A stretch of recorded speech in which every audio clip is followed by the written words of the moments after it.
நாம் கண்களை மூடி ஜெபம் செய்து கொள்வோம்.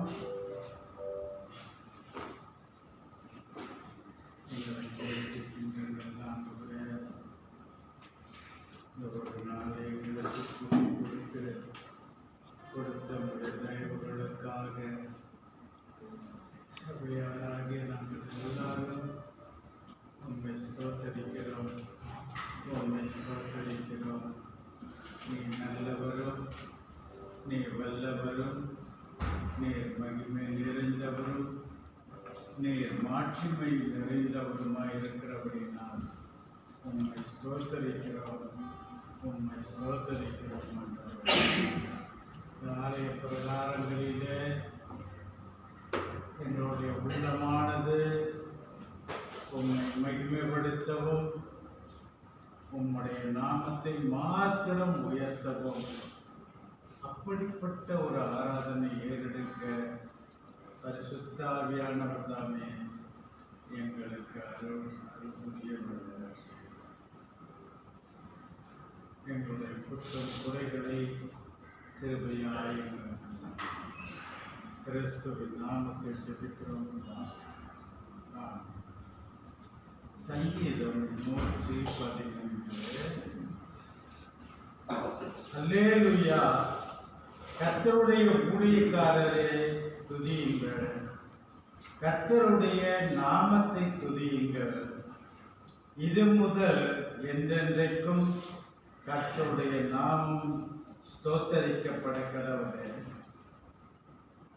சூரியன் உதிக்கும் திசை தொடங்கி அது அஸ்தமிக்கும் திசை மட்டும் கர்த்தருடைய நாமம் துதிக்கப்படுவதாக. தேவனுக்கு நன்றி செலுத்தி நாம் அவரை போற்றுவோம், புகழுவோம். காலையிலே அவர் வழிநின்று அலங்கார வாசலிலே பிரகாசிக்க வந்திருக்கிறோம். தேவனுடைய ஆலயத்தில் நம்முடைய பாதங்கள் படிய கடவுள் நமக்கு வழிவகுத்திருக்கிறார். அந்த நன்றி உள்ள இருதயத்தோடு கூட நாம் அவரை போற்றுவோம், புகழுவோம்.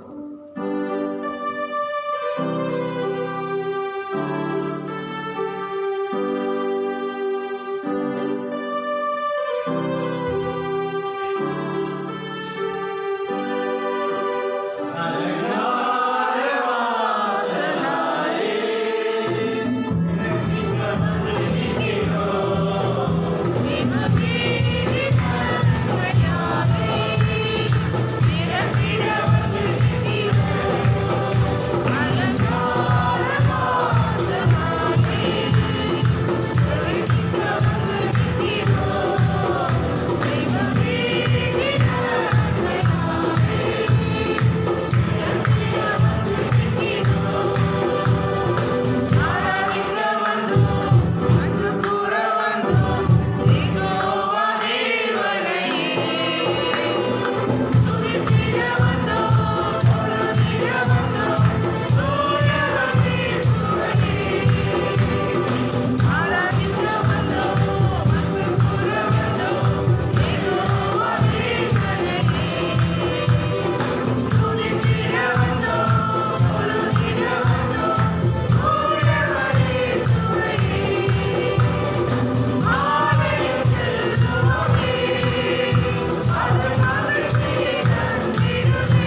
உம்முடைய பெரிதான பாதுகாப்புக்காக, உம்முடைய பெரிதான பராமரிப்புக்காக, அப்பா பிதாவே என்று கூப்பிடத்தக்க புத்திர சுவிகாரத்தின் ஆவியோடு கூட நாங்கள் உம்முடைய சமூகத்தில் நிற்கத்தக்கதாக எங்களுக்கு உதவி செய்து வருகிறீர்களே, அதற்கும் நாங்கள் உமக்கு நன்றி செலுத்திக் கொள்கிறோம். ஸ்தோத்திர பலிகளை ஏறெடுத்து இந்த காலையிலே ஆண்டவரே எங்களையே உம்முடைய பொற்பாதத்திலே சமர்ப்பிக்கிறோம். கிருபையா எங்களுக்கு இறங்கி எங்களுடைய ஆவி, ஆத்மா, சரீரம் முழுவதும் ஆண்டவரே உம்மை தொழுது கொள்ள, உமக்கு ஆராதனை செய்ய, உம்முடைய வார்த்தைகளை கேட்க பரிசுத்த ஆவியானவர் தாமே எங்களை பலப்படுத்தி வழிநடத்த நாங்கள் வேண்டுதல் செய்கிறோம். சபையாருக்கும் நீர் இரக்கம் செய்து கிருபையாய் அவர்களை வழிநடத்த கெஞ்சுகிறோம். வருகின்ற பிள்ளைகளை நீர் சுகபத்திரமாய் அழைத்து வந்து அவர்களும் உம்மை தொழுது கொள்ள அருள் புரிய வேண்டுதல் செய்கிறோம். இன்றைக்கும் பரிசுத்த நற்கருணையிலே பங்கு கொள்ள வந்திருக்கிறோம். எங்களுடைய வாழ்க்கை உம்முடைய வசனத்தின் வழியாக இருக்கிறதா இல்லையா என்று நாங்கள் எப்பொழுதும் சோதித்தறிகின்ற மக்களாக நிற்கத்தக்கதாக எங்களை வழிநடத்த நாங்கள் கெஞ்சுகிறோம். சுவாமி, இந்த காலையிலே எங்களுக்கு இறங்கும், எங்களை வழிநடத்தும். ஆராதனையில பாடல்கள் வழி, ஜபங்களின் வழி, காணிக்கை வழி, தேவ செய்தியின் வழியாகவும் எங்களுடைய எண்ணமெல்லாம் ஏக்கமெல்லாம் உண்மை பெரியப்படுத்துகின்றதாக இருக்கத்தக்கதாக வழி நடத்துமாறு கூட கெஞ்சுகிறோம். ஆண்டவரே, இந்த காலையிலே ஆண்டவரே இரத்தம் சிந்துதல் இல்லாமல் பாவ மன்னிப்பு உண்டாகாது என்று உம்முடைய சத்திய வசனம் சொல்லுகிற பிரகாரம் எங்களுடைய அக்கிரமங்களையும் எங்களுடைய மீறல்களையும் கிருபையாய் எங்களுக்கு மன்னித்து இந்த ஆராதனையிலே நீர் இடைபட வேண்டுதல் செய்கிறோம். சுவாமி, உம்முடைய மகனை பிரத்யேகமாக வழிநடத்த, உம்முடைய வசனத்தை கொண்டு வழிநடத்த நாங்கள் வேண்டுதல் செய்கிறோம். மீண்டுமாக எங்களை தாழ்த்தி ஒப்படைக்கிறோம். குற்றம் குறைகளை மன்னித்து தொடர்ந்து எங்களோடு கூட நீர் இடைப்படுமாறு கிறிஸ்துவின் நாமத்தில் ஜெபிக்கிறோம் பிதாவே. ஆமென். அமருவோம். இன்னொரு பாடலையே நாம் பாடுவோம். ஓ இயேசு மகன். Oh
இருக்கிறேன்.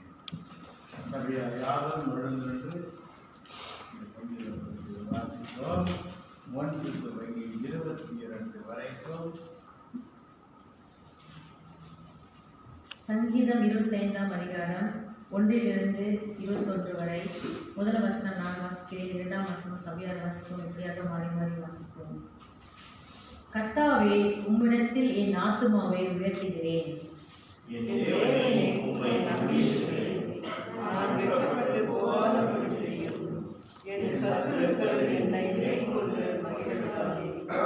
உம்மை நோக்கி காத்திருக்கிற ஒருவரும் வெட்கப்பட்டு போகாதபடி செய்யும். முகாந்திரம் இல்லாமல் துரோகம் பண்ணுகிறவர்களே வெட்கப்பட்டு போவார்களாக.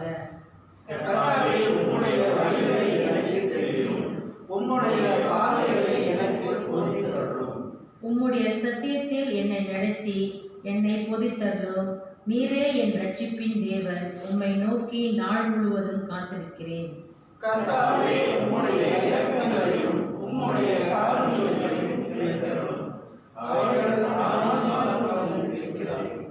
என் இள வயதின் பாவங்களையும் என் மீறுதல்களையும் நினைத்தருளும். கர்த்தாவே, உம்முடைய தயவு நிமித்தம் என்னை உமது கிரியின்படியே நினைத்தருளும்.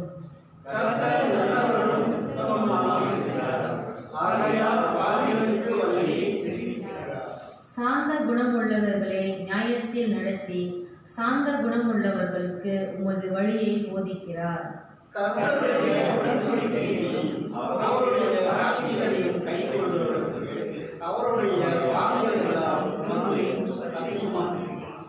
கர்த்தாவே, என் அக்கிரமம் பெரிது. உம்முடைய நாமத்தின் நிமித்தம் அதை மன்னித்தருளும்.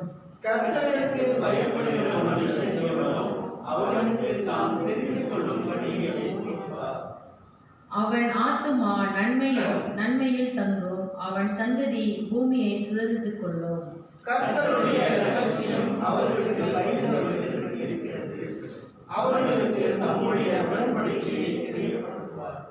என் கண்கள் எப்பொழுதும் கர்த்தரை நோக்கிக் கொண்டிருக்கிறது.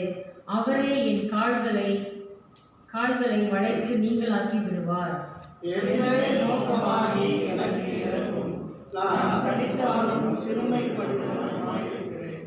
என் இருதயத்தின் வியாகுலங்கள் பெறுகிறது.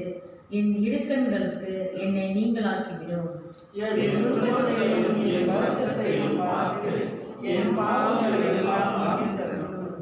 என் சத்துருக்களை பாரும். அவர்கள் பெருகுகிறது. உக்கிர வகையை என்னை பகிக்கிறார்கள்.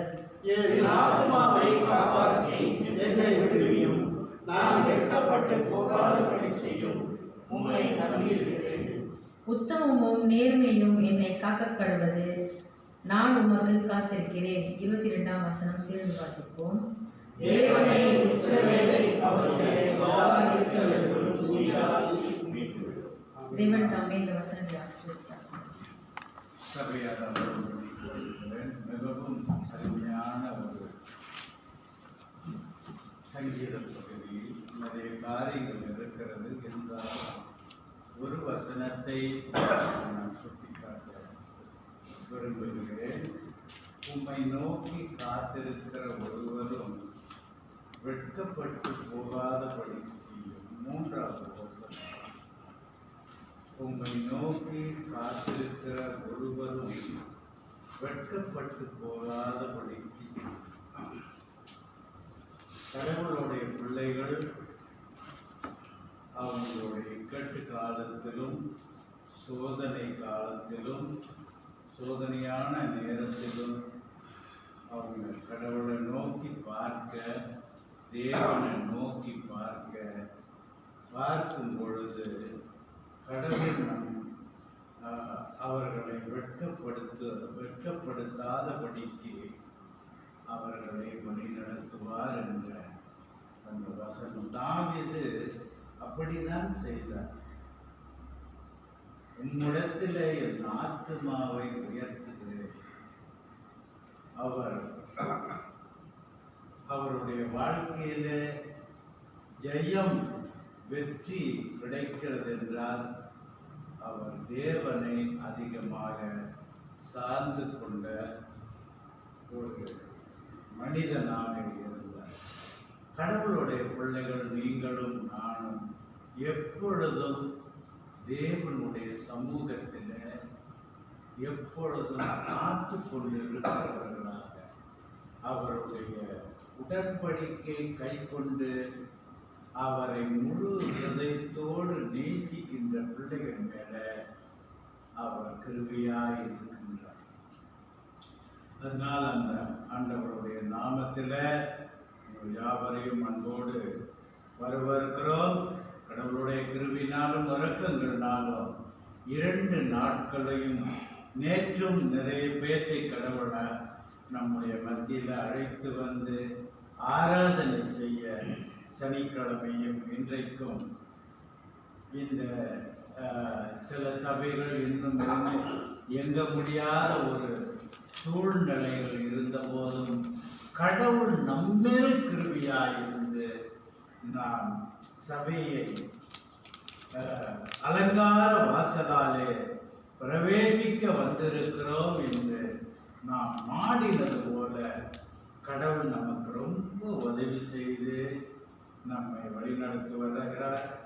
இந்த நல்ல ஆண்டவருடைய நாமத்தில் உங்கள் யாவரையும் அன்போடு கூட வரவேற்பது மாத்திரமல்ல, அந்த தேவனுக்கு நம்முடைய காணிக்கைகளையும் தசம் பாங்களையும் செலுத்துவோம்.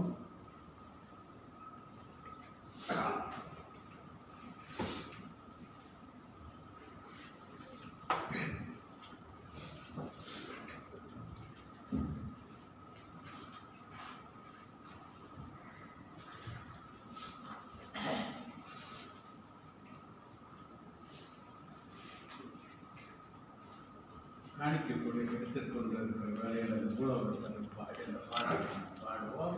சபையார் யாவரும் இடமிருந்து பாடுவோம்.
அமர்வோம்.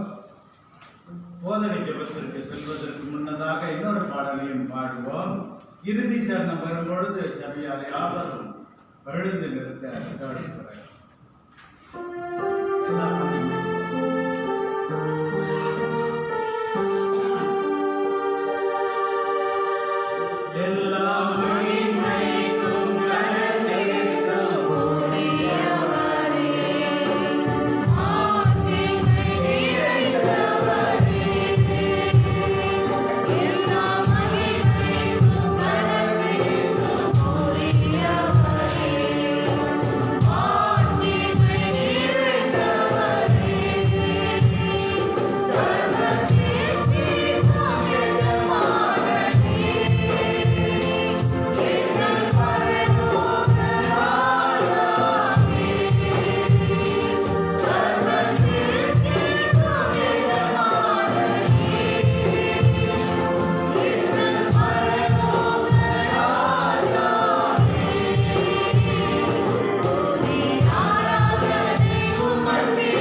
ஜெபம் செய்து கொள்வோம்.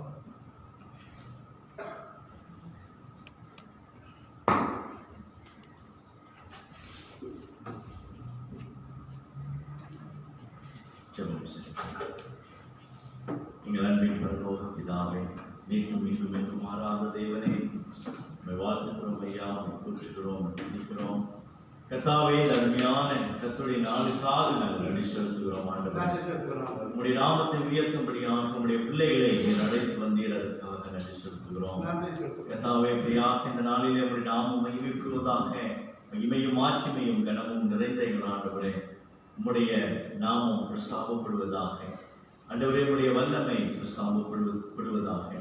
கர்த்தாவே, எங்கள் மேல் இரக்கமாயிருந்து எங்களை இம்மட்டும் கிருபையாய் நடத்தின தேவனே, உமக்கு நாங்கள் நன்றி செலுத்துகிறோம். எபினேசரே, உமக்கு நாங்கள் நன்றி செலுத்துகிறோம். எல் ஷடாய், உமக்கு நாங்கள் நன்றி செலுத்துகிறோம். யெகோவா ராஃபா, உமக்கு நாங்கள் நன்றி செலுத்துகிறோம்.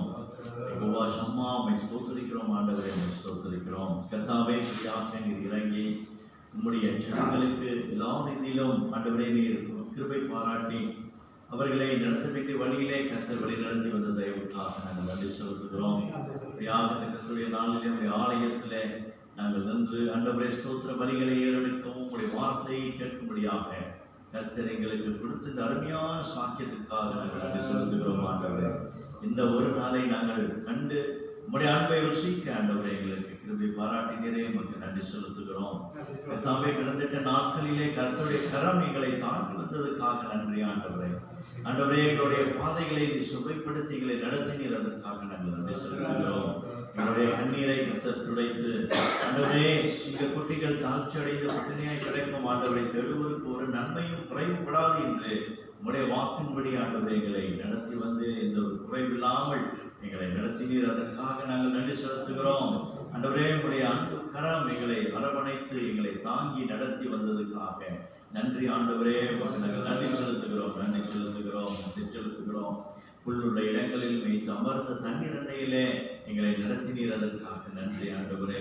உமது தோலும் உமது தடியும் எங்களை தேற்றினது, அதற்காக நாங்கள் நன்றி செலுத்துகிறோம். கர்த்தாவே, மரண இருளின் தாக்கிலே நடந்தாலும் பொல்லாப்புக்கு நாங்கள் பயப்படாமல் ஆண்டவரே, உம்மை நோக்கி நாங்கள் ஒவ்வொரு நாளும் பிதாவே என்று நாங்கள் கூப்பிடும்படியாக எங்களுக்கு கிருபை பாராட்டி வருகிறீர், அதற்காக நாங்கள் நன்றி செலுத்துகிறோம். கர்த்தாவே, அப்படியாக இதோ இந்த நாளிலே எங்களுடைய சுபத்தை காலம் கர்த்தாவே, உடைய பிள்ளைகளுக்கு தொடர்ந்து கர்த்தருடைய இரக்கம் காருண்யம் இருப்பதாக. ஆண்டவரே, நீர் இரக்கமுள்ள தேவன், நீர் அன்பு நிறைந்த தேவன். கர்த்தாவே, நீர் எல்லா துதி கன மகிமைக்கும் பாத்திரராக இருக்கிறீர். இப்படியாக உடைய பிள்ளைகளுக்கு இறங்கி ஆண்டவரே, உம்முடைய சுத்த பிரகாரமாகவே அவர்களை தொடர்ந்து வழிநடத்தும்படியாக ஜெபிக்கிறோம். நோய்வாய்ப்பட்ட பிள்ளைகளுக்கு கர்த்தாவே நீர் சுகம் கொடுக்கிறவராக இருக்கிறீர். அவர்களுடைய பலவீனத்திலே கர்த்தருடைய பலன் அவர்களை பூரணமாய் தாங்கும்படியாக நாங்கள் ஜெபிக்கிறோம். ஐயா ராஜகோபாலுக்காக நாங்கள் ஜெபிக்கிறோம். தொடர்ந்து உங்களுடைய அன்பு கரம் அவரை தாங்கட்டும் ஆண்டவரே. தேவனே, அவரை பலப்படுத்தி திடப்படுத்த நாங்கள் ஜெபிக்கிறோம்.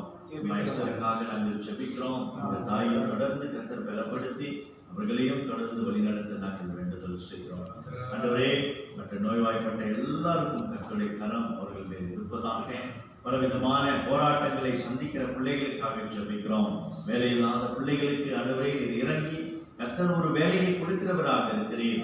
அப்படியாக கர்த்தாவே, அது வரைக்கும் பொறுமையோடு அவர்கள் காத்திருக்கேன், கர்த்தர் மேல் நம்பிக்கையாய் இருக்கேன். ஆண்டவரே, நீர் கிருபை பாராட்ட நாங்கள் ஜெபிக்கிறோம். ஆண்டவரே, இப்படியாக தொடர்ந்து எங்களுடைய திருச்சபையில் நடக்கிற எல்லா ஆராதனைகளுக்காக வேத தியானம் ஜெப கூட்டத்துக்காக நாங்கள் நன்றி செலுத்துகிறோம். கடந்த 2 வாரங்களாக ஆண்டவரே, வேத தியானத்தையும் ஜெப கூட்டத்தையும் கர்த்தர் ஆசீர்வதித்து வந்தீர். நீர் அழைத்து வந்த பிள்ளைகளுக்காக நாங்கள் நன்றி செலுத்துகிறோம். அப்படியாக கர்த்தருடைய வார்த்தையின் மேல் தாகமாய் இருக்கிற பிள்ளைகளுக்கு ஆண்டவரே உங்களுக்கு நாங்கள் நன்றி செலுத்துகிறோம். கர்த்தாவே, தொடர்ந்து வருகின்ற நாட்களிலே கர்த்தருடைய கரம் எங்கள் மேல் இருப்பதாக.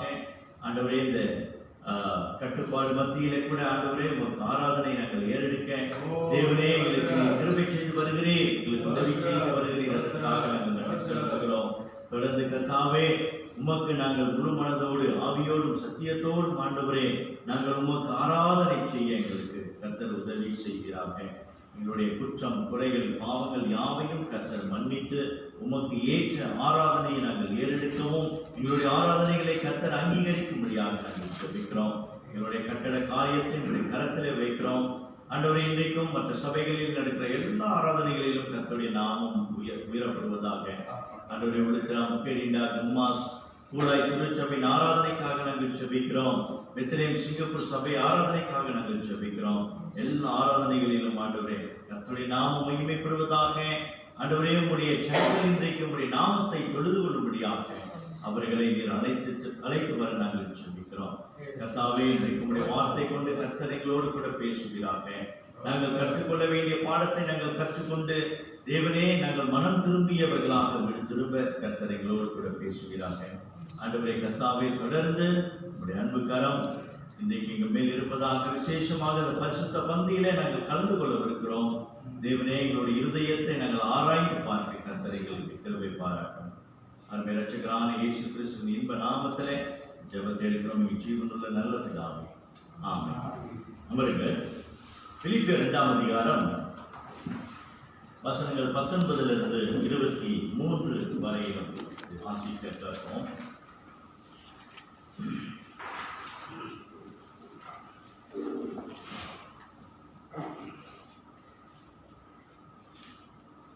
பிலிப்பியர் 2:19 துவங்கி 23 வரை. அன்றியும் நானும் உங்கள் செய்திகளை அறிந்து மன தேர்தல் அடையும் படிக்கு சீக்கிரமாய் தீமோத்தேயுவை உங்களிடத்தில் அனுப்பலாம் என்று கர்த்தராகிய இயேசுவுக்குள் நம்பியிருக்கிறேன். அது என்னென்றால், உங்கள் காரியங்களை உண்மையாய் விசாரிக்கிறதற்கு என்னை போல் மனதுள்ளவன் அவனை அன்றி வேறொருவனும் என்னிடத்தில் இல்லை. மற்றவர்கள் எல்லாரும் கிறிஸ்து இயேசு கூறியவைகளை தேடாமல் தங்களுக்கு கூறியவைகளை தேடுகிறார்கள்.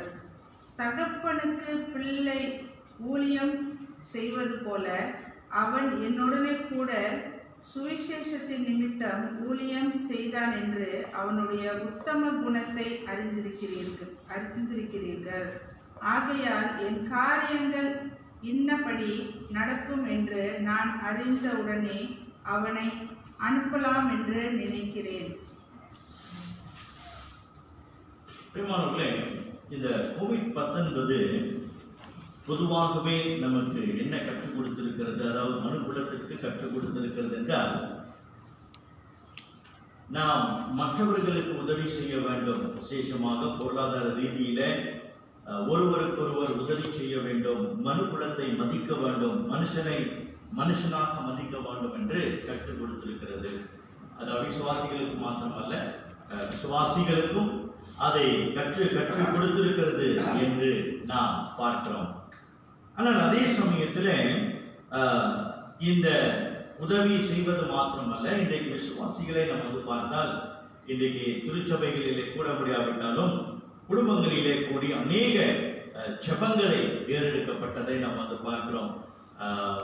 குடும்பங்களுக்காக, தனிநபர்களுக்காக, நாடு தேசத்துக்காக, இப்படியாக மற்ற நாடுகளுக்காக ஜெபிக்கும்படியான அந்த இருதயத்தை இந்த COVID-19 கொடுத்தது என்பதை நாம் பார்க்கிறோம். ஆனால் அதே சமயத்தில் இன்னொரு காரியத்தை நாம் கவனிக்க வேண்டியதாக இருக்கிறது. இந்த COVID-19 நமக்கு என்ன செய்தது அப்படின்றால், நம்முடைய இருதயத்தை சுருக்கி இருக்கிறது. எப்படி சுருக்கி இருக்கிறது? இன்றைக்கு நல்லா கவனிச்சு பாருங்க. இன்றைக்கு சுயத்தை தேடுகிற ஒரு சூழலுக்குள்ளாக நம்ம தள்ளப்பட்டிருக்கிறோம். எப்படி? இன்றைக்கு நம்முடைய பொருளாதார தேவைகளை அல்லது நம்முடைய குடும்பத்தின் தேவைகளை சந்திக்கும்படியான, கஷ்டப்பட்டு நாம் சந்திக்கும்படியான ஒரு நிலைக்குள்ள வந்திருக்கிறோம். பொருளாதார நெருக்கடி நமக்கு வந்திருக்கிறது. அதே சமயத்தில் இன்றைக்கு வேலை, குடும்பத்தை நாம் கவனிக்க வேண்டிய ஒரு ஒரு போராட்டத்துக்குள்ளாக நாம் வந்திருக்கிறோம். வேலையும் செய்யணும், குடும்பத்தை நம்ம கவனிக்கணும். அப்படிப்பட்ட ஒரு போராட்டத்துக்குள்ளாக நம்ம வந்திருக்கிறோம். அதே சமயத்துல இன்னொரு காரியம் என்னன்னா, இன்றைக்கு இருக்கின்ற வேலையை நம்ம தற்காத்துக் கொள்ளணும். அது நமக்கு ஒரு பெரிய போராட்டமாக இன்றைக்கு இருக்கிறது.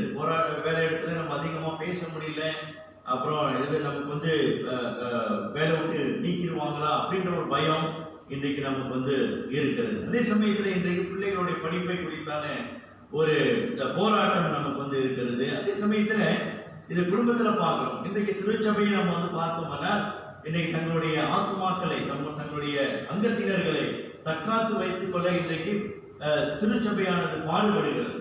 அதே சமயத்துல பொருளாதார ரீதியில இன்னைக்கு அநேக சபைகள் வந்து கஷ்டப்படுகிறத நம்ம வந்து பார்க்கிறோம்.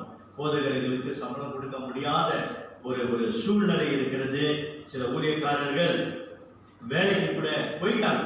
அப்படிப்பட்ட ஒரு சூழல் இன்றைக்கு வந்து விட்டது. அப்போ நம்ம என்ன பார்க்கிறோம்னா இன்றைக்கு முக்கியமா நம்முடைய குடும்பத்தையும் நம்மளையும் பார்க்கக்கூடிய ஒரு சூழலுக்குள்ளாக நம்ம வந்து தள்ளப்பட்டு இருக்கிறோம். அதுதான் இந்த சுயத்தை தேடும்படியான ஒரு நிலைக்கு நாம் வந்திருக்கிறோம். இந்த COVID-19 அப்படியாக நம்மை தள்ளி விட்டது. ஆனால் பிரியமானவர்களே, தேவனுடைய பிள்ளைகளாகிய நாம் மிகவும் கவனமாக இருக்கணும். நாம் சுயத்தை தேடாதபடிக்கு கர்த்தரையும் கர்த்தருடைய நலனையும் தேடுகிற இருதயம் கொண்டவர்களாக நாம் இருக்க வேண்டும்.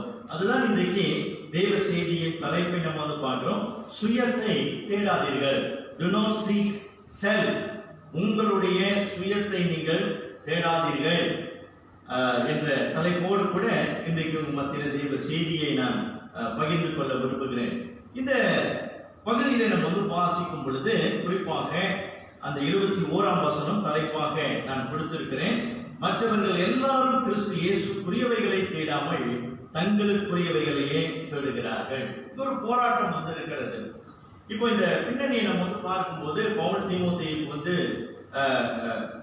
பவுல் வந்து பிலிப்பிய சபைக்கு வந்து எழுதும் பொழுது இந்த பிலிப்பிய சபையினுடைய நிலையை விசாரிக்கும்படியாக பவுல் என்ன விரும்புகிறாரு? ஒரு ஊழியக்காரனை அனுப்பணும். ஏன் பவுல் விரும்புகிறார் அப்படின்னாக்கா, அவர் வந்து சிறைச்சாலையில வந்து இருக்கிறாரு. இந்த பிலிப்பு சபையானது அவர் வந்து ஸ்தாபித்த சபை. இரண்டாவது மிஷனரி பயணத்துல பவுல் வந்து ஸ்தாபித்த ஒரு சபை. அந்த சபையில பிரச்சனை இல்லாமல் இல்லை. சபையில பிரச்சனை, எல்லா சபைகளிலும் பிரச்சனை இருப்பது போல இந்த சபையிலும் பிரச்சனை வந்து இருந்தது. அப்போ இந்த தீமோத்தேயுவை பவுல் வந்து அனுப்ப விரும்புகிறார். அப்ப தீமோத்தேயு வந்து அனுப்ப விரும்புகிறார்னா அந்த தீமோத்தேயு கிட்ட நல்ல உதார குணமுள்ள ஒரு மனுஷனாக இருக்கணும். அப்போ இந்த தீமோத்தேயு எப்படிப்பட்டவன்? தன்னுடைய சுயத்தை தேடாதவனாக இருக்கின்றான். தன்னுடைய விருப்பம் அல்ல, தன்னுடைய காரியம் அல்ல, தன்னுடைய ஜீவியம் அல்ல, சபையையும் கர்த்தரையும் முதலாவது வைத்து தேடுகிற ஒரு இருதயம் கொண்ட ஒரு மனுஷனாக இருக்கின்றார். அதுதான் அந்த முதல் பகுதியில் நம்ம வந்து பார்க்கிறோம். என்னவென்றால் இந்த சுயம் திருச்சபையின் நலனை தேடாது. எங்கே சுயம் இருக்கிறதோ, எங்கே நாம் வந்து நம்மையே நோக்கி பார்த்து கொண்டிருக்கிறோம், நம்ம குடும்பத்தையே நம்ம வந்து பார்த்து கொண்டிருக்கிறோம் என்றால் நாம் என்ன செய்ய மாட்டோம் என்றால் நாம் திருச்சபையின் நலனை தேடாதவர்களாக இருப்போம். We do not seek the church welfare.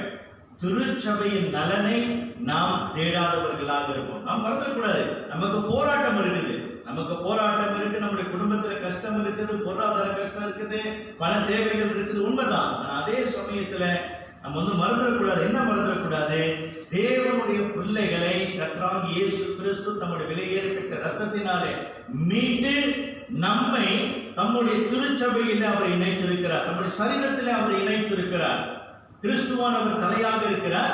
நம்மை திருச்சபையில் அவருடைய சரீரத்திலே நம்மை இணைத்திருக்கிறார். அப்போ அந்த சரீரத்தின் வளர்ச்சிக்கு, அந்த சரீரத்தின் பக்தி விருத்திக்கு நாம் எல்லாரும் பாடுபடுகிறவர்களாக இருக்க வேண்டும். நம்முடைய சுயத்தை வந்து தேடாம திருச்சபையின் நலனை தேடுகிறவர்களாக நாம் இருக்க வேண்டும் என்று பவுல் இங்கே வந்து சொல்லுகிறார். அது எப்படி சொல்லுகிறார்?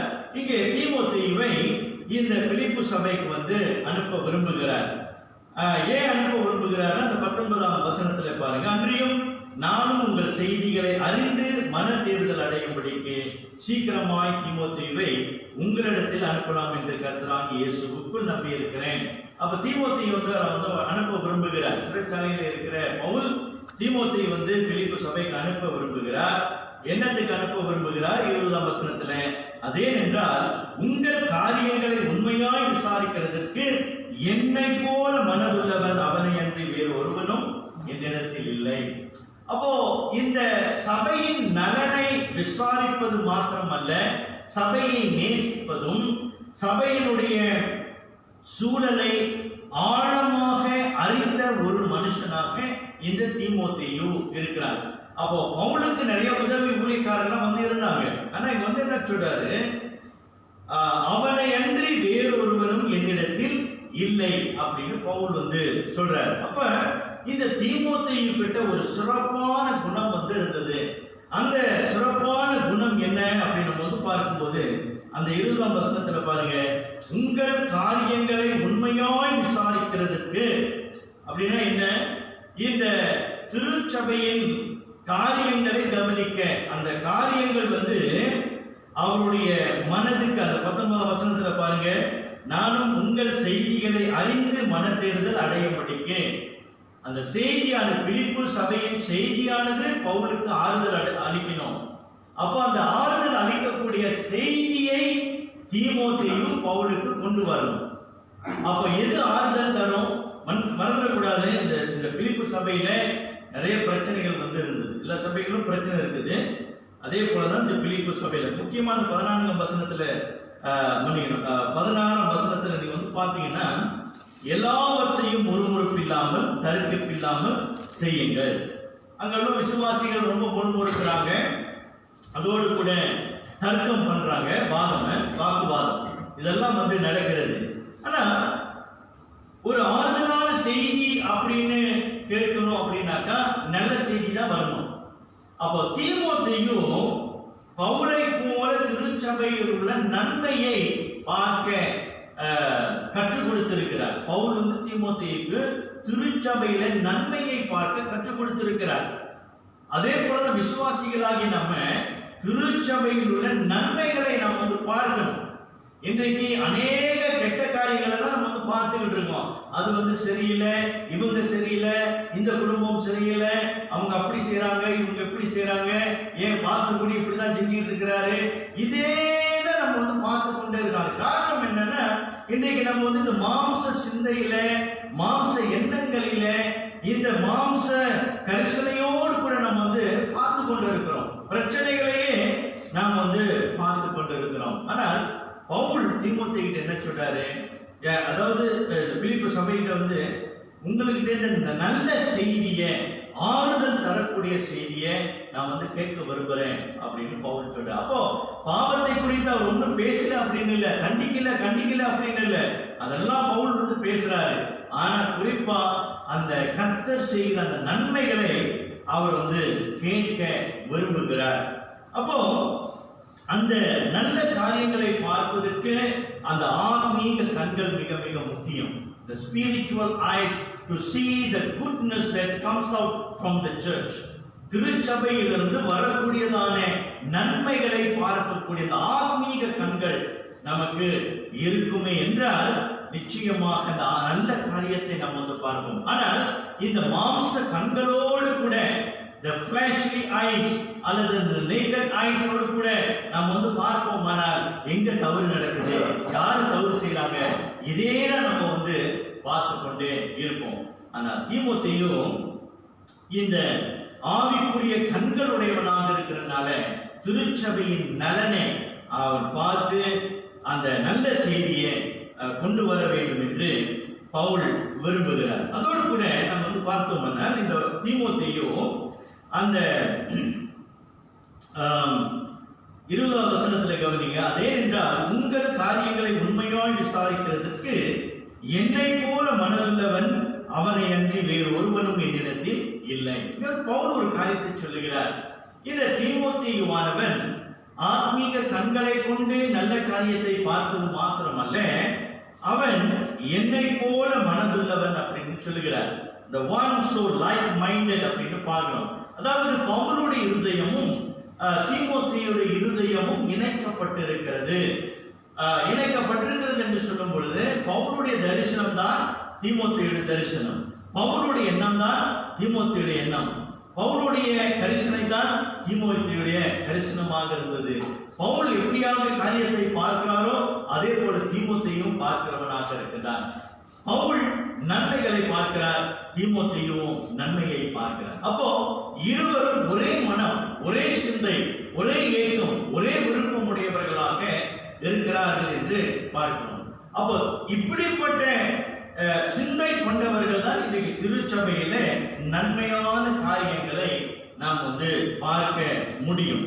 அதே தான் இன்றைக்கு தேவன் நம்மிடத்திலிருந்து எதிர்பார்க்கிறார். இன்றைக்கு திருச்சபையின் நலனை விசாரிக்கிறவர்கள் மாத்திரமல்ல, திருச்சபையின் நலனை குறித்து விசாரிக்கிறவர்களும் அதற்காக பிரயாசப்படுகிற இருதயம் கொண்டவர்களை தேவன் எதிர்பார்க்கிறார். இன்றைக்கு சில சமயத்தில் நமக்கும் சர்ச்சுக்கும் எந்த ஒரு தொடர்பு இல்லாத மாதிரி நம்ம நடந்து கொள்றோம். சில வேலைகளில், அநேக வேலைகளில சில விசுவாசிகள் திருச்சபைக்கு வாரத்துக்கு ஒரு வாட்டி வந்துட்டு அப்படியே போற மாதிரி இருக்கிறாங்க. அது திருச்சபை நலனை தேடுவதல்ல. திருச்சபை நலனை தேடுகிறவர்கள் என்று சொல்லும் பொழுது திருச்சபைக்காக திருச்சபை விசாரிப்பதும், திருச்சபையின் காரியங்களை கவனிப்பதும், திருச்சபையில நடக்கிற காரியங்களை குறித்து ஜெபிக்கிறவர்களும், திருச்சபையின் காரியங்களை விசாரித்து அதற்காக நான் என்ன செய்ய முடியும் அப்படின்றத கேட்கக்கூடியவர்களாக இருக்கின்றார்கள். பிரியமானவர்களே, இது ரொம்ப ரொம்ப முக்கியம். இன்னைக்கு திருச்சபையில முக்கியமா நமக்கு இப்படிப்பட்ட ஆட்கள், விசுவாசிகள் நமக்கு தேவையாக இருக்கிறது. ஏனென்றால் இன்னைக்கு திருச்சபையில பிரச்சனைகள் அதிகரித்துக் கொண்டிருக்கிறது. மறந்துடாதீங்க, திருச்சபையில பிரச்சனைகள் அதிகரித்துக் கொண்டிருக்கிறது. ஒரு உதாரணம் சொல்றேன். இப்ப நீங்க பாருங்க, இந்த SOP நமக்கு வந்திருக்குது. ஒரு சாரார் சொல்றாங்க, எதுக்கு சர்ச்சுக்குலாம் மாஸ்க்லாம் போட்டு போனோம்? நம்ம தேவ பிள்ளைங்க, நமக்கு சீக்கிரம் வந்துருமா? வாதை உன் கூடாரத்தை அணுகாது ஆண்டவர் சொல்றாரு தானே, அப்புறம் எதுக்கு மாஸ்க்லாம் போட்டு போறீங்க அப்படின்னு ஒரு சாரார் சொல்றாங்க. நேற்று ஒரு சகோதரி கூட பேசும்போது அவங்க சொல்றாங்க, அவங்களுக்கு தெரிந்த ஒரு சபையில சர்ச்சில் பிள்ளைங்களாம் கூட்டிட்டு வந்திருக்காங்க. பிள்ளைங்களாம் கூட்டிட்டு அது பிள்ளைங்க பாட்டுக்கு வயசானவங்க உட்காந்துருக்காங்க. SOPயை ஃபாலோ பண்ணுங்க. அப்போ ஒரு சாரார் அப்படி இருக்கிறாங்க, இன்னொரு சாரார் நம்ம என்ன பண்ணுறோம், ஸ்ட்ரிக்டா ஃபாலோ பண்றோம். மாஸ்க் போட்டு வரணும், இல்லாம பிள்ளைங்களை கூட்டிட்டு வரக்கூடாது, அப்படி இப்படி பாருங்க. இப்படிப்பட்ட போராட்டங்கள் எல்லாம் இன்றைக்கு இருக்கிறது. அப்ப இப்படிப்பட்ட போராட்டங்கள் இருந்தாலும் பவுல் தீமோத்தேயுக்கு என்ன எதிர்பார்க்க, நன்மையை பாரு. திருச்சபையிலிருந்து வரக்கூடிய நன்மைகளை நீ பாரு, அந்த ஆசீர்வாதங்களை நீ பார்க்கணும். அதனாலதான் இது ரொம்ப ரொம்ப முக்கியம். ஏன்னா இன்னைக்கு திருச்சபையில் உள்ள பிரச்சனைகளையே நம்ம பார்த்து கொண்டு வந்தோமானால், அதாவது நம்முடைய மாம்ச கண்களோடு கூட நம்ம பிரச்சனையே பார்த்து கொண்டிருந்தோமானால், இன்னைக்கு நம்ம கேட்கிற கேள்வி என்னன்னா, சபை எனக்கு என்ன செய்யும், சபை எனக்கு என்ன செஞ்சது, அந்த கேள்வி கேட்போம். ஆனா கர்த்தர் செய்கிற நன்மையை இந்த திருச்சபையிலிருந்து நம்ம பார்ப்போமானால், நம்ம கேட்கிற கேள்வி எப்படி இருக்கும்னா, இந்த சபைக்காக நான் என்ன செய்யணும், நான் என்ன செய்ய முடியும்? ரெண்டுக்கு வித்தியாசம் இருக்குல்ல. அப்போ இன்னைக்கு தேவன் எப்படிப்பட்ட காரியத்தை நம்முடைய வாழ்க்கையிலிருந்து எதிர்பார்க்கிறாரு, தேவன் நம்மை இணைந்த திருச்சபைக்கு நாம் என்ன செய்ய முடியும் என்று நாம் கேள்வி கேட்டு செயல்படுகிறவர்களாக நாம் இருக்கணும். அதுதான் கர்த்தராகிய இயேசு கிறிஸ்துவினுடைய அந்த பண்பை நம்ம பார்க்கிறோம். மார்க் 6ஆம் அதிகாரம் 34ஆம் வசனம் இப்படியாக வாசிக்கிறோம். வாசிக்கல, மார்க் 6:34. இயேசு கரையில் அநேக ஜனங்களை கண்டு அவர்கள் மேய்ப்பனில்லாத ஆடுகளைப் போல் இருந்தபடியால் அவர்கள் மேல் மனதுருகி அநேக காரியங்களை அவர்களுக்கு உபதேசிக்க தொடங்கினார். நல்லா கவனிச்சு பாருங்க, கர்த்தராகிய இயேசு கிறிஸ்து அவருடைய வாழ்க்கையிலும் சரி, ஊழிய பயணத்திலும் சரி, அவருக்கு போராட்டம் இல்லை. அவர் கருவிலே இருந்த நாட்கள் முதல் அவருடைய சிலுவையின் மரண பரியந்தம் நம்ம பார்க்கிறோம், பாடுகள் அவருக்கு இருந்தது. ஆனா அந்த பாடுகள் மத்தியில இங்க வசனம் என்ன சொல்கிறது, அவர்கள் மேல் மனதுருகி அநேக ஜனங்களை கண்டு அவர்கள் மேய்ப்பன் இல்லாத ஆடுகளை போல் இருந்தபடியால் அவர்கள் மேல் மனதுருகி அநேக காரியங்களை அவர்களுக்கு தொடங்கினார். நல்லா கவனிச்சு பாருங்க, தன்னுடைய உயிருக்கு ஆபத்து இருக்கிறது, அவரை எப்ப கொலை செய்ய போறாங்க என்பது ஆண்டவருக்கு வந்து தெரிந்தும் அவர் தன்னுடைய தன்னலனை அவர் நோக்காமல் இந்த மனுகுலத்தின் நலனை அவர் நோக்கினார். அதான் வந்து வசனம் சொல்கிறது, ஜனங்களை கண்டு அவர்கள் மேய்ப்பனில்லாத ஆடுகளை போல் இருந்தபடியால் அவர்கள் மேல் மனதுருகி அநேக காரியங்களை அவர்களுக்கு உபதேசிக்க தொடங்கினார். அப்ப அந்த கர்த்தராகிய இயேசு கிறிஸ்து பாருங்க, மனுக்குலத்தின் நலனை தான் அவர் வந்து பார்க்கிறாரு. அந்த ஆத்மா மேய்ப்பன் இல்லாம இருக்குது, அந்த ஆத்மா பாவத்திலே ஜீவித்துக் கொண்டு இருக்கிறது. இதுதான் கர்த்தராகிய இயேசு கிறிஸ்து வந்து பார்க்கிறார். ஐயோ, என் உயிருக்கு ஆபத்து வருகிறது, என்னுடைய நாட்கள் இன்னும் குறைவாக இருக்கிறது அப்படின்ற இயேசு அதை பார்க்கல. உண்மைதான், சிலுவையின் மரணம் சிலுவையில் அறையப்பட வேண்டும் என்று பிதாவின் சுத்தமாக இருந்தாலும் நம்ம வந்து பார்க்கிறோம் அவருடைய கரிசனையெல்லாம் எது மேல, மனுக்குலத்தின் மேல இருந்ததை பார்க்கிறோம். அப்ப இன்றைக்கு தேவன் உங்களையும் என்னையும் ஒரு திருச்சபையில வந்து இணைத்திருக்கிறார் என்றால், இன்றைக்கு இந்த திருச்சபையின் நலனை கருதுகிறவர்களாக நாம் இருக்க வேண்டும் என்று தேவன் எதிர்பார்க்கிறார். இந்த கோவிட்-19 அதுதான் தேவன் எதிர்பார்க்கிறார். ஒரு சமயத்து 4 மாதங்கள் வீட்டில் நம்ம வந்து கூடி வந்திருந்தோம். இன்னைக்கு ஆண்டவர் ஒரு வாசலை திறந்து நமக்கு திருச்சபையை மறுபடியும் திறந்து கொடுத்திருக்கிறார் என்றால், இந்த திருச்சபைக்காக இனி நான் என்ன செய்ய போகிறேன், இந்த திருச்சபை எனக்கு என்ன செய்ய போறதுன்னு இல்லை, இந்த திருச்சபைக்காக, என்னுடைய திருச்சபைக்காக நான் என்ன செய்ய போகிறேன், என்னுடைய பங்கு என்ன என்று கேள்வி கேட்கக்கூடிய ஒரு விசுவாசியாக நாம் இருக்க வேண்டும். இல்லாவிட்டால் நாம் நம்முடைய சுயத்தை தேடுகிறவர்களாகத்தான் நாம் வந்து காணப்படுவோம். நம்முடைய தேவை, நம்முடைய குடும்பத்தின் தேவை, இதையே நம்ம வந்து பார்த்து கொண்டிருக்கிறவர்களாகத்தான் இருக்கிறவர்களாக நாம் வந்து இருப்போம். ஆனால் சுயத்தை நாம் வந்து தேடாம தேவனுடைய திருச்சபையின் நலனை தேடுகிற காலகட்டத்தில் நாம் வந்து இருக்கிறோம். இரண்டாவதாக என்ன பார்க்கிறோம், இந்த சுயமானது கிறிஸ்துவின் சிந்தையை தேடாது. எங்கே சுயம் இருக்கிறதோ, இன்னைக்கு என் வாழ்க்கை பார்க்கணும், என் குடும்பத்தை நான் வந்து பார்க்கணும், இன்னைக்கு எனக்கு பணம் தேவை நிறைய இருக்குது, இதை தான் நான் வந்து சந்திக்கணும் அப்படின்னு எங்கே நம்முடைய சிந்தை, அங்க சுயம் வருகிறதோ, இன்றைக்கு கிறிஸ்துவின் சிந்தையை நாம் தேடாதவர்களாக மாறிவிடுவோம். அதான் பவுல் இங்க வந்து தீமோத்தேயு கிட்ட வந்து சொல்றாரு, தீமோத்தேயு குறித்து சொல்றாரு. வசனம் 21 மற்றவர்கள் எல்லாரும் கிறிஸ்து இயேசுக்குரியவைகளை தேடாமல் தங்களுக்குரியவைகளையே தேடுகிறார். இப்போ தீமோத்தேயு கிட்ட இருக்கிற இரண்டாவது பண்பு என்னன்னா, ஒன்றாவது திருச்சபை நலனை அவர் வந்து தேடுகிறவனாக இருக்கிறான். இரண்டாவதாக அவன் கிறிஸ்துவுக்குரியவைகளை தேடுகிறவனாக இருக்கிறான். மற்றவங்க எல்லாரும், அதாவது பவுல் அநேக ஊழியக்காரர்களை வந்து வளர்த்தார். எப்பாப்பிரத்துஸை பார்க்கிறோம், தீத்துவை நம்ம வந்து பார்க்கிறோம், இவங்க எல்லாம் இருந்தாங்க. ஆனா இவங்க எல்லாரும் விசேஷமாக தீமோத்தேயு இருக்கிறார் என்றால் அவன்கிட்ட என்ன இருந்தது, கிறிஸ்துவின் தனக்குரியவைகளை அவன் தேடாமல் அவன் கிறிஸ்துவுக்குரியவைகளை தேடினான். ஆனா மற்றவர்கள் என்ன செஞ்சாங்க, கிறிஸ்து இயேசுக்குரியவைகளை தேடாமல் தங்களுக்குரியவைகளையே தேடுகிறார். அப்ப தங்களுக்குரியவைகளை தேடுகிறார்கள் என்ன, ஊழியக்காரர்களாக இருந்தாங்க, விசுவாசிகளாக இருந்தாங்க. ஆனாலும் தங்களுடைய வேலையில, தங்களுடைய போராட்டங்களில, தங்களுடைய விருப்பத்தில, தங்களுடைய அன்றாட காரியங்களில, தங்களுடைய சொந்த அலுவல்களில இதெல்லாம் வந்து பார்த்து கொண்டு இருந்தாங்க. அதுதான் ரொம்ப கண்ணோட்டமாக இருந்தாங்க, அதுதான் அவங்க ரொம்ப கவனமாக இருந்தாங்க. ஆனா தீமோத்தேயும் அப்படி இல்லை. தீமோத்தேயும் கிறிஸ்துக்குரியவைகளை தேடினான். அப்போ கிறிஸ்துக்குரியவைகளை தேடினான்னா என்ன, அந்த கிறிஸ்துவின் சிந்தை உடையவன் தான் கிறிஸ்துவிற்குரியவைகளை தேடுகிறவனாக இருப்பான். அப்ப கிறிஸ்துவின் சிந்தை என்ன, கிறிஸ்துவின் சிந்தை என்ன, குறிப்பாக நம்ம வந்து பார்க்கும்போது கர்த்தராகிய இயேசு கிறிஸ்து உலகத்துக்கு வந்த நோக்கம் என்ன, பாவிகளை ரட்சிக்க. அதுக்காக தான் அவர் உலகத்துக்கு வந்தார். அப்ப அவருடைய செய்தியில என்ன இருந்தது, கர்த்தராகிய இயேசு கிறிஸ்துவினுடைய முக்கியமான அவருடைய செய்தியில வந்து என்ன இருந்தது, மார்க் 1:15 வாசிக்கிறோம். வாசிங்கத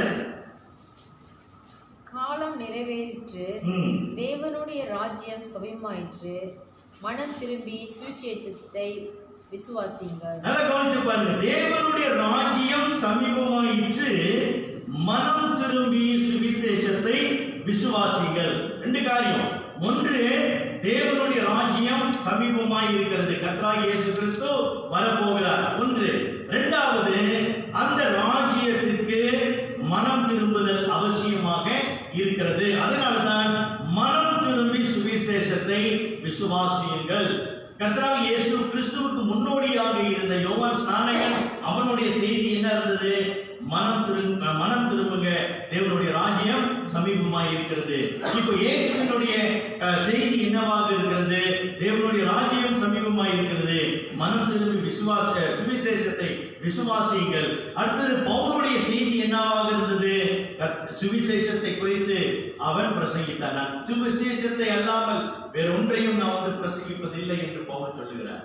அப்போ பிரியமானவர்களே, இந்த சுவிசேஷத்தை குறித்து பிரசங்கிக்கவும் இந்த பாவிகளை ரட்சிக்கவுமே இந்த கர்த்தராகிய இயேசு கிறிஸ்துவும் சரி, யோவான் ஸ்நானகனும் சரி, பவுலும் சரி, அவர்கள் சிந்தை இருந்தது. பரலோக ராஜ்யத்தை குறித்து தேடுகிறவர்களாக அவர்கள் இருந்தது போலவே இந்த தீமோத்தேயுவும் இருந்தான். அவன் இந்த திருச்சபையின் நலனை மாத்திரமல்ல, கிறிஸ்துவின் சிந்தையை தேடுகிறவனாக இருந்தான். அப்ப அந்த கிறிஸ்துவை சிந்தை உடையவனாக இருக்கிறது மாத்திரமல்ல, அப்ப அந்த கிறிஸ்துவின் சிந்தை உடையவர் திருச்சபையின் நலனுக்காக, திருச்சபை நலனை விசாரிக்கிறவன் மாத்திரமல்ல, திருச்சபையின் நலனுக்காக பாடுபடுகிறவனாக இருப்பான். கிறிஸ்துவின் சிந்தை உடையவன் திருச்சபையின் நலனுக்காக பாடுபடுகிறவனாக இருப்பான். அதுதான் கிறிஸ்துவின் சிந்தை. ஏனென்றால் கிறிஸ்து மனுக்குலத்திற்காக பாடுபட்டார். கிறிஸ்து தம்முடைய சபைக்காக பாடுபடுகிறார். அப்ப இன்றைக்கு நீங்களும் நானும் தம்முடைய திருச்சபையில ஆண்டவர் இணைத்திருக்கிறார் என்றால், அந்த சரீரத்துக்கு, அந்த திருச்சபைக்கு நீங்களும் நானும் பாடுபடணும். அப்ப இன்றைக்கு நீங்களும் நானும் கேட்க வேண்டிய கேள்வி என்னன்னா, இன்னைக்கு திருச்சபைக்காக அதிகமா பாடுபட்டு கொண்டிருக்கிறோமா, இல்ல நம்முடைய வாழ்க்கைக்காக அதிகமாக பாடுபட்டு கொண்டிருக்கிறோமா? இன்னைக்கு நம்முடைய வாழ்க்கைக்காக நம்ம பாடுபட்டு கொண்டிருந்தோமானால் அதை செய்யணும், முக்கியம். ஆனா இதுவே நம்முடைய கவனம், இதுவே நம்முடைய ஏற்பம், நம்முடைய விருப்பமா இருந்துச்சுன்னா மறந்துடாதீங்க, நீங்க சுயத்தை தேடிக்கொண்டிருக்கிறீங்க.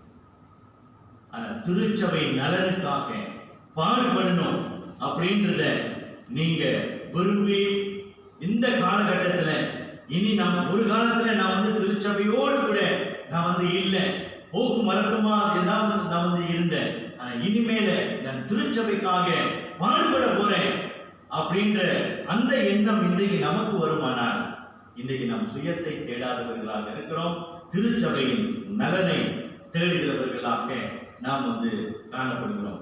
பிரியமானவர்களே, திருச்சபைக்காக பாடுபடவே கர்த்தராகிய இயேசு கிறிஸ்து பவுலை அழைத்தார். அப்போஸ்தலர் 9ஆம் அதிகாரத்திலே 15-16 வாசிக்கிறேன்.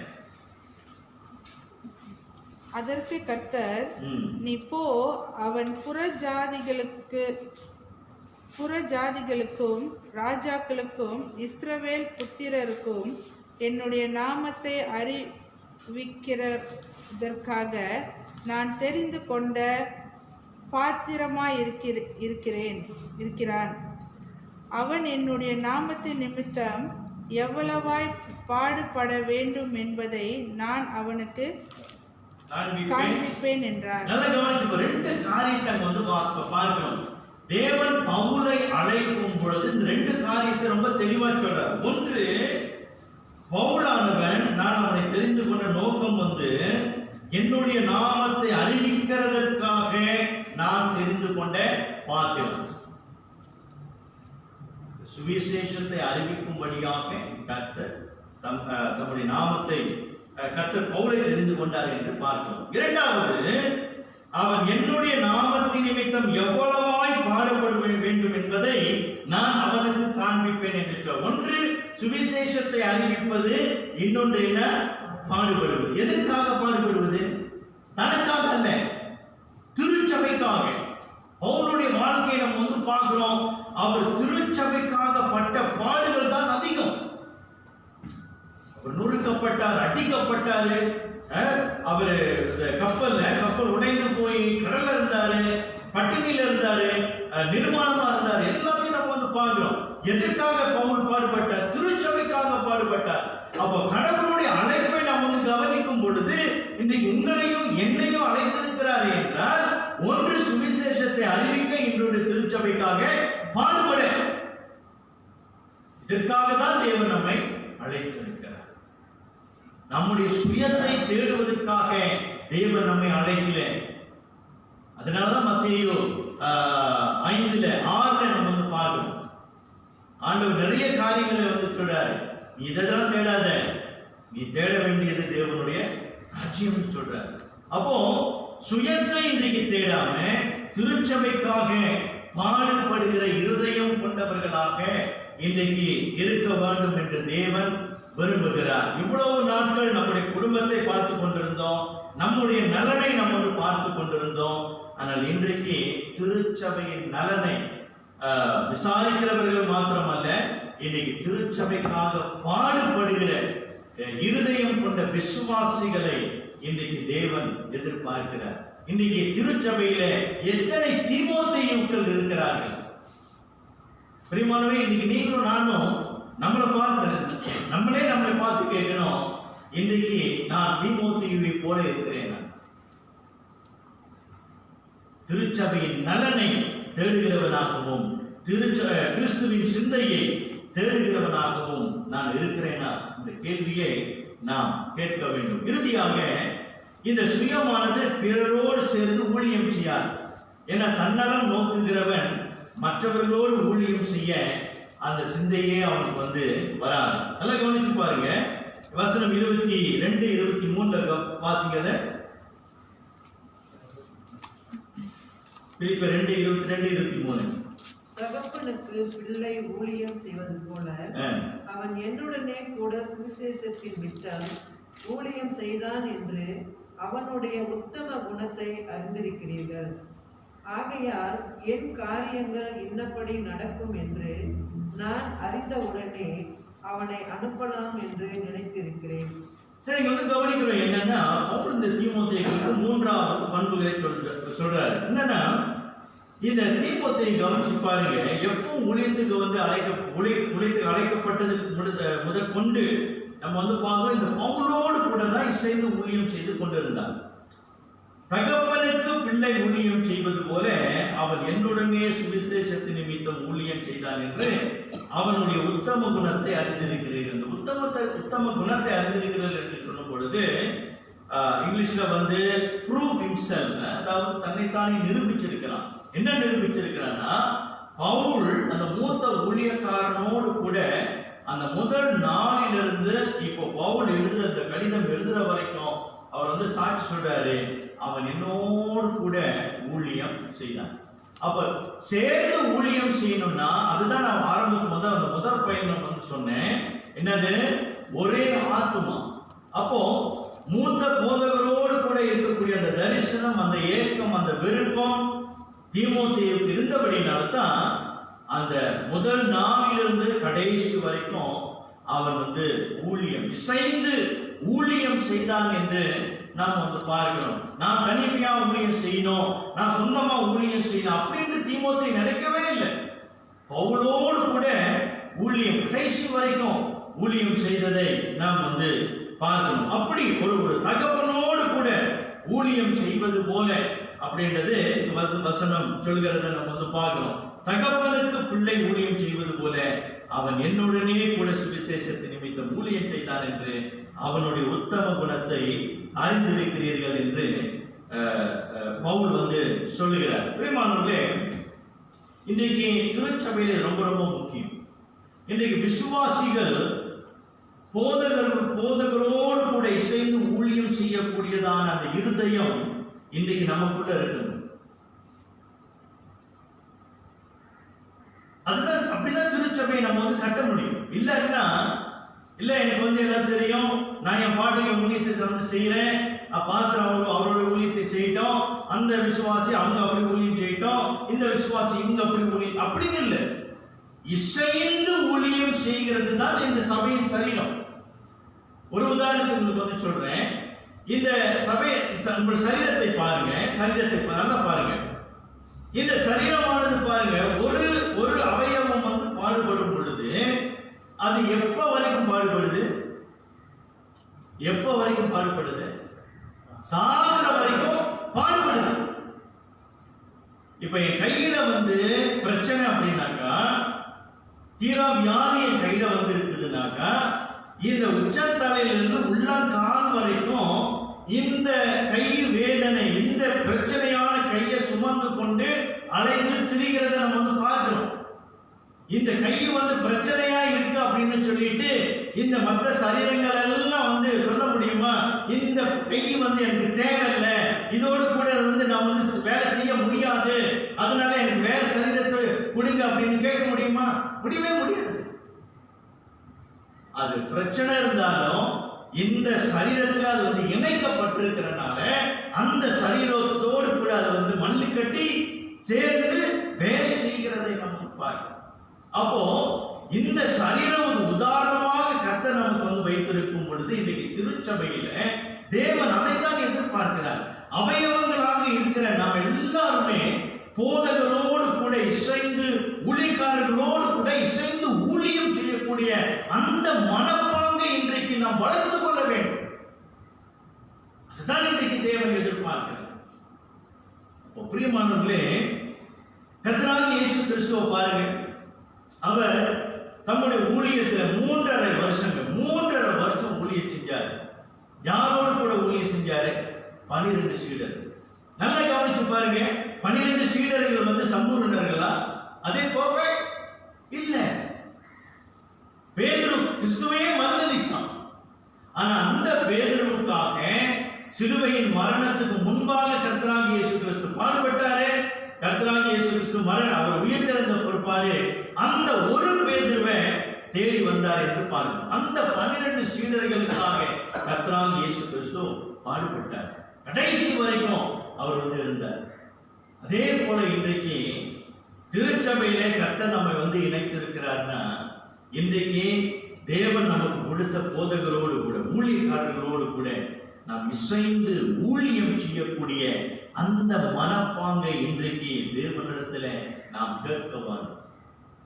திருச்சபையின் நலனை விசாரிக்கிறவனும் திருச்சபையின் நலனைக்காக பாடுபடுகிறவனும் அவன் என்ன செய்வான்? தேவன் நியமித்த மேய்ப்பனோடு கூட கடைசி வரைக்கும் அவன் ஊழியம் செய்கிறவனாக இருப்பான். சேர்ந்து ஊழியம் செய்கிறவனாக இருக்கின்றவனாக காணப்படுவோம். அதுதாங்க இன்றைக்கு நம்ம வந்து பார்க்கணும். தேவன் இன்றைக்கு எதிர்பார்க்கிற குணாதிசயம். இன்றைக்கு விசுவாசிகளாகிய நீங்களும் நானும் இன்றைக்கு தேவன் நமக்கு ஒரு திருச்சபையை கொடுத்திருக்கிறாரு. இந்த திருச்சபையை நம்ம வந்து நேசிக்கிறோமா? இந்த திருச்சபை விசாரிக்கிறோமா? இந்த திருச்சபைக்காக நம்ம வந்து பாடுபடுறோமா? இந்த திருச்சபை தேவன் ஏற்படுத்த ஊழியக்காரர்களோடு கூட இசைந்து ஊழியம் செய்கிறோம். கருத்து வேறுபாடுகள் நமக்கு வந்து இருக்கணும். அது பவுலுக்கும் பர்னபாஸுக்கும் இருந்தது. ஆனால் நாங்கள் என்ன பார்க்கிறோம்? தேவன் மீண்டுமாக அவங்க ஊழியம் வந்து சேர்ந்து செஞ்சதை நம்ம வந்து பார்க்கிறோம். அதே போலதான் இன்னைக்கு சரீரம் எப்படி சேர்ந்து செயல்படுகிறதோ அதே போல இன்றைக்கு நீங்களும் நானும் சேர்ந்து செயல்படுகிறவர்களாக நாம் வந்து இருக்கணும். ஒரு சமயத்தில் பிரியமானவர்களே, ஒரு கான்ஃபரன்ஸ் வந்து நடந்துச்சான். அந்த கான்ஃபரன்ஸ்ல அந்த வெளியில வந்து ஒரு போர்டு இருந்துச்சு. என்ன போர்டுனா ஜீசஸ் ஒன்லி அப்படின்னு. நல்லா கவனிச்சு பாருங்க. Jesus only, JESUS, Jesus only அப்படின்னு இருந்துச்சான். அப்ப அந்த திடீர்னு ஒரு பெருங்காற்று வந்து அந்த முதல் 3 எழுத்து அழிச்சிருச்சான். சரிங்களா? முதல் 3 எழுத்து இப்ப என்ன காண போச்சு?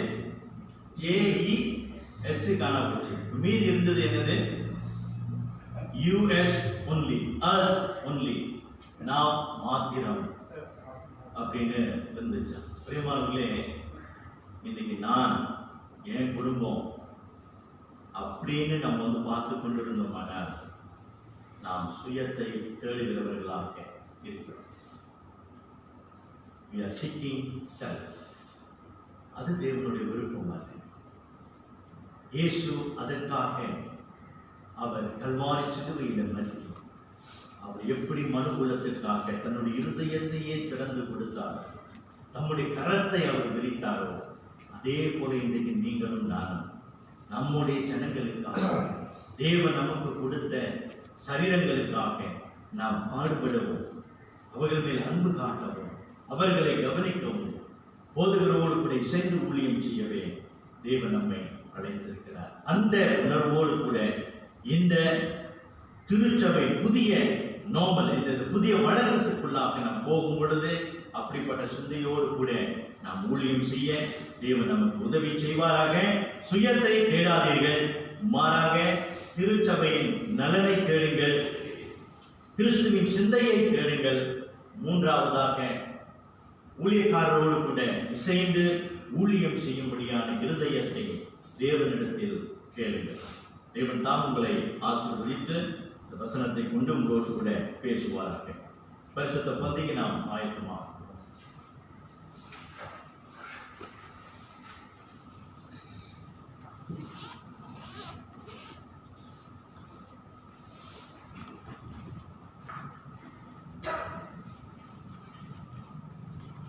லூக்கா 22ஆம் அதிகாரம் வசனம் 15 20.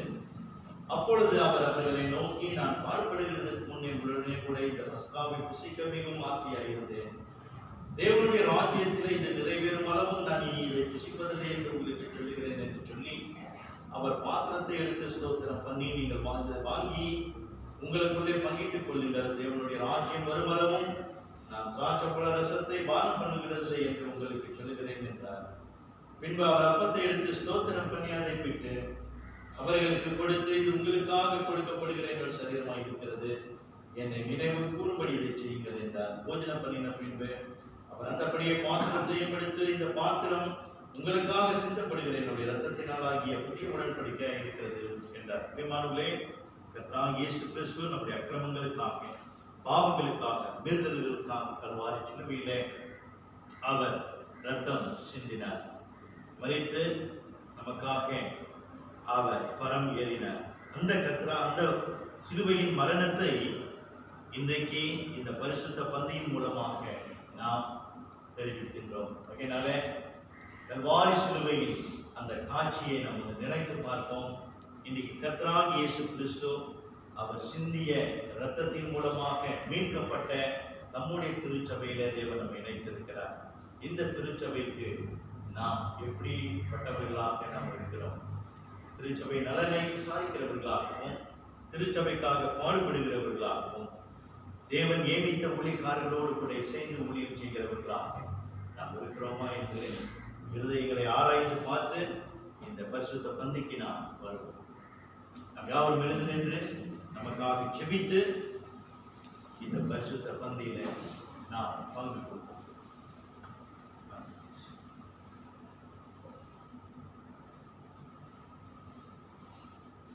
நான் உங்களுக்கு ஒப்புவித்ததை கர்த்தரிடத்தில் பெற்றுக்கொண்டேன். எனவே கர்த்தராகிய இயேசு தாம் காட்டிக் கொடுக்கப்பட்ட இந்த ராத்திரியிலே அப்பத்தை எடுத்து ஸ்தோத்திரம் பண்ணி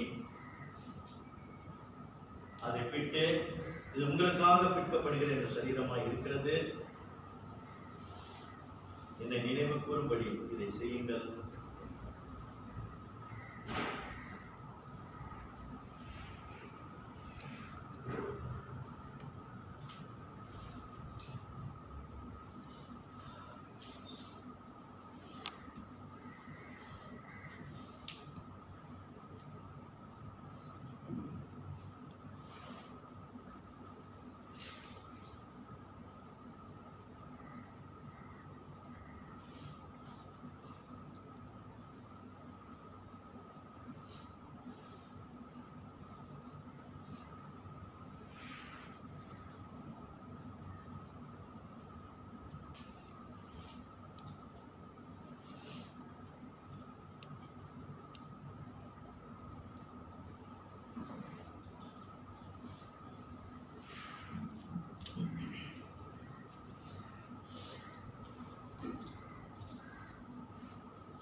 கிறிஸ்து இயேசுவின் சரீரம் நம்முடைய பாவ மன்னிப்புக்காக பிக்கப்பட்டது என்பதை நினைவு கூர்ந்து சுவாசத்துடன் இதை வாங்கி ருசி.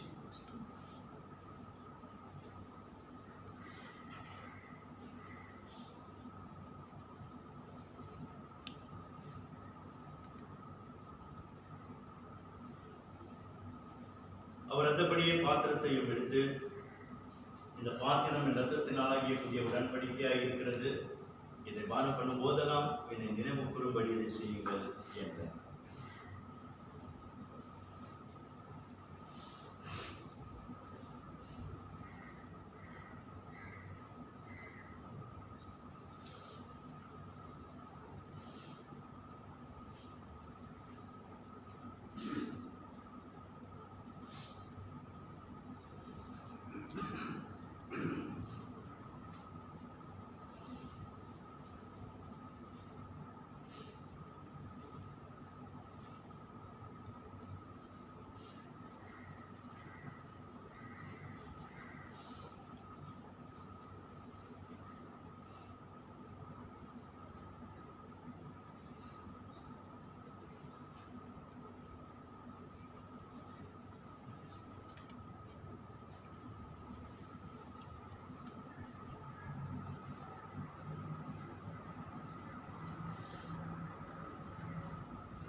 கிறிஸ்து இயேசுவின் ரத்தம் நம்முடைய பாவ மன்னிப்புக்காக சிந்தப்பட்டது என்பதை நினைவு கூர்ந்து சுவாசத்துடன் இதை பாருங்கள்.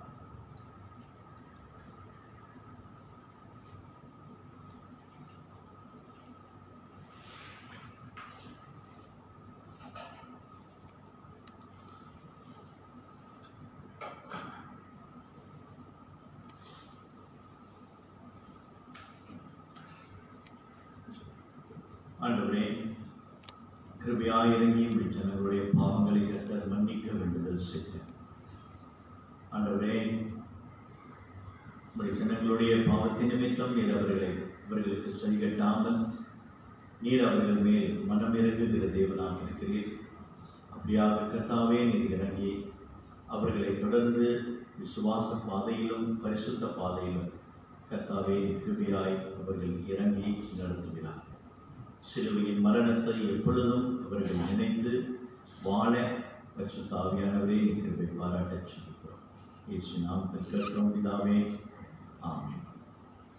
நாம் இறுதி பாடலை பாடி நாம் ஆராதனைக்கு முடிவு கொண்டு வருவோம். என்னையே நான் வெறுத்து விட்டால் ஊழியம் செய்கிறோம். இதிலே முதல் சரணமும் சிலுவை சுமப்பதினால் என்ற சரணமும், தன்னலம் நோக்காமல் அந்த சரணத்தை மாத்திரம்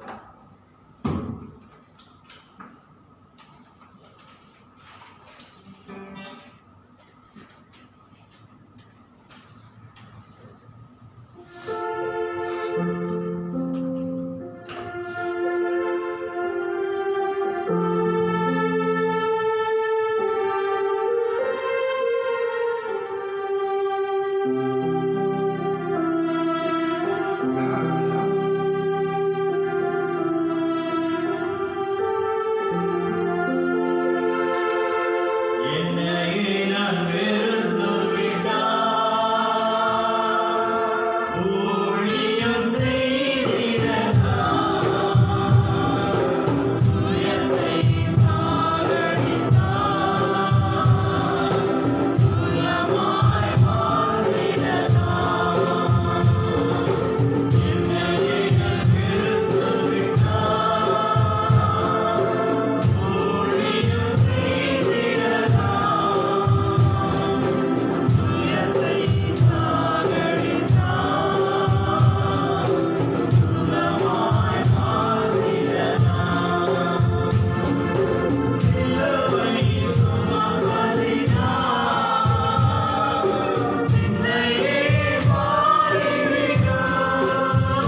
இருக்கிறார். இனி சுயமாய் நாம் வாழாமல் தேவனுக்குரியவைகளை தேவனையும் தேடுகிற அந்த இருதயம் தேவனே எனக்கு தாரும் என்று நாம் ஜெபித்துக் கொள்வோம்.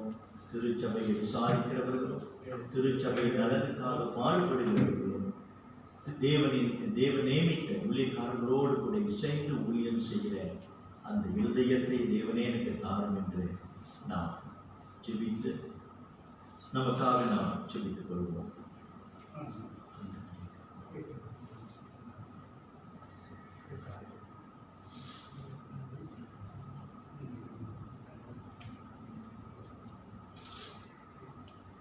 எங்கள் அன்பின் பரலோக பிதாவே, இது உங்களுடைய ஜனங்களுக்கு நீர் இறங்கி ஆண்டவரே கிருபையாய் வருகின்ற நாட்களிலே கர்த்தர் அவர்களை நடத்துகிறார்கள். தீமையிலிருந்து கர்த்தாவே அவர்களை ரட்சித்துக் கொள்ளும். பரமண்டலத்திலே அவருடைய சுத்தம் செய்யப்படுவது போல அவர்களுடைய வாழ்க்கையிலும் செய்யப்படுவதாக.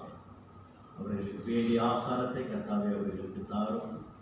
அவர்களுடைய பாதைகளை கர்த்தர் சபைப்படுத்தி அவர்களை கிருபையாய் நடத்துகிறார்கள். தன்னலம் நோக்காமல் கர்த்தாவே உங்களுடைய இருதயம் கொண்டவர்களாக அவர்கள் ஜீவனம் பண்ண தேவனே அவர்களுக்கு கற்றுத்தார்கள். அன்பின் கரத்திலே உடைய பிள்ளைகளை வைக்கிறோம். உலகத்துக்கு அவர்கள் புறப்பட்டு போகும் பொழுது கர்த்தருடைய சமாதானமும் கர்த்தருடைய வழி நடத்துதலும் அவர்களுக்கு பூரணமாய் விளங்குகிறார்கள். இரட்சகரான இயேசு கிறிஸ்துவின் நாமத்திலே ஜெபத்தை எடுக்கிறோம் நல்ல பிதாவே, ஆமென். ஆசீர்வாதத்தை பெற்றுக்கொள்வோம். கர்த்தராகிய இயேசு கிறிஸ்துவின் கிருபையும் தேவனுடைய அன்பும் பரிசுத்த ஆவியானவருடைய அன்பின் ஐக்கியமும் உங்கள் அனைவரோடும் கூட இன்றும் இனி என்றும் இருப்பதாக. ஆமென். அமருங்கள். ஒரே ஒரு காரியம், வருகிற வியாழக்கிழமை நமக்கு வேத தியானம் இருக்கிறது இரவு 8 மணிக்கு. அந்த வேத தியானத்துல சபையாக கலந்து கொள்ளுங்க. தேவன் உங்களை ஆசீர்வதிப்பாராக. சரி, மீண்டுமாக அடுத்த வாரம் வருகிற வியாழக்கிழமை உங்களை சந்திக்கிறேன்.